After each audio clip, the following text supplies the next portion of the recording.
Oh, hello. I'm Charlie. Hey, I'm Tyler. What's up? I'm Dakota. And this is the East African Food Crisis!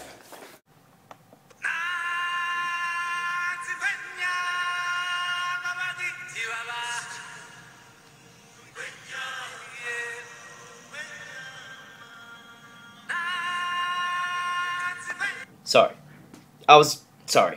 I was brushing up on my African knowledge. I was watching The Lion King. It's a really great and inspirational, heartwarming movie. If you haven't seen it, I highly recommend it. Besides that, what I want to focus on today is the East African food crisis. I really don't know too much about it. First off, where is Africa? There's Africa, and the highlighted part is East Africa. So there you have it. There's East Africa. I had no idea. So basically, in mid-2011, this food crisis started being felt in Kenya, Somalia, Ethiopia, but it was mainly felt in East Africa. So who caused this food crisis? Really, it's man-made. You know, this whole thing was predicted months and months earlier by an international warning system, and nobody did anything about it. So it's really man-made. It's our fault. So what's really been done to help out East Africa? Well, the governments in the region and the communities have done nothing. Nothing at all. And that's only making the situation worse. And also, the high food prices there aren't helping the situation out at all. Basically, it's driving food away from people who really need it. So to wrap it up, before Jake, Tyler, and Charlie tell you a little bit more about it, 12 million people are in need of food, water, and sanitation. That's a lot of people if you really think about it. And the situation is not getting better, it's only getting worse.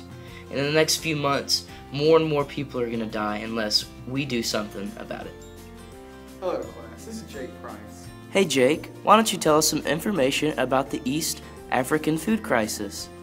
Into mid-2011, the world's worst food crisis is being felt in East Africa, and Ethiopia, Somalia, and Kenya. The situation in East Africa had been predicted many months before, an international early warning system. As the International Oxfam describes, 12 million people are in dire need of food, clean water, and sanitation. Loss of life on a massive scale is a very real risk, and the crisis is set to worsen over the coming months, particularly for the pastoralist communities. Oh, hello. I'm Charlie Ham. Hey Charlie, why don't you tell us some information about the East African food crisis? Sure thing, Dakota. Across the Horn of Africa, successive failed rains cause drought to worsen at an alarming rate. Though normally the late part of the year yields great rains in the area, in 2010 the rainfalls were well below their average throughout parts of Somalia, Ethiopia, and Kenya.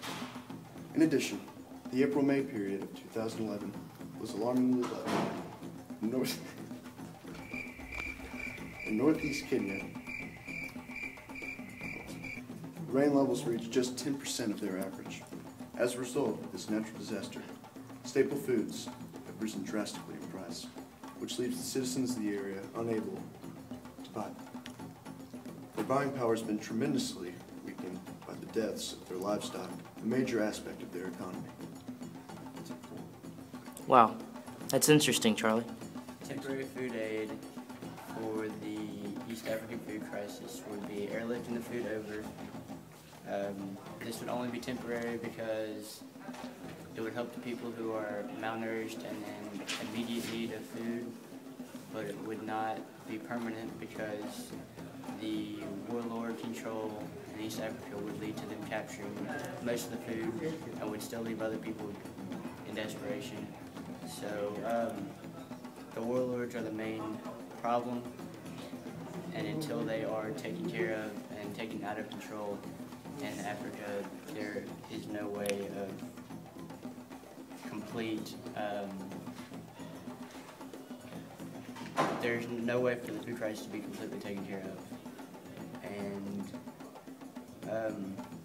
once they are taken care of, money needs to be put in to help the farmers in that area gather more land so that they can provide for the country in times like this, because right now their land is too small and they have no say-so in what they grow or what they don't grow, because they are told what to grow and they are under somebody else's control.